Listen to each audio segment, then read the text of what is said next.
பிசிஓஸ்ல நேச்சுரலா கன்சீவ் ஆகணும்னு ட்ரை பண்றவங்க இந்த 3 விஷயத்த முக்கியமா கவனிச்சுக்கோங்க. ஃபர்ஸ்ட் ஒன், உங்க பாடியில இருக்கிற எக்ஸஸ் ஈஸ்ட்ரஜனை வெளியேற்றணும்.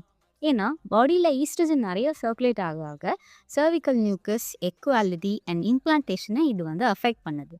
ஸோ இதை எப்படி நம்ம சரி பண்ணலாம்னா டெய்லி டயட்ல நிறைய கோரியண்டர் அண்ட் ஃபிளாக்ஸிட்ஸ் எடுத்துக்கோங்க. Second one is cortisol management. இப்போ இருக்கிற லைஃப் ஸ்டைலில் ஸ்ட்ரெஸ் அப்படின்ட்டு எல்லாருக்குமே இருக்கிற ஒரு ப்ராப்ளம். ஸ்ட்ரெஸ் எப்படி மேனேஜ் பண்ணுறது, இதுக்கு நிறைய வேஸ் இருக்குது. So one of the easiest and effective ways இப்போ நான் சொல்கிறேன். 4-7-8 ப்ரீத்திங்.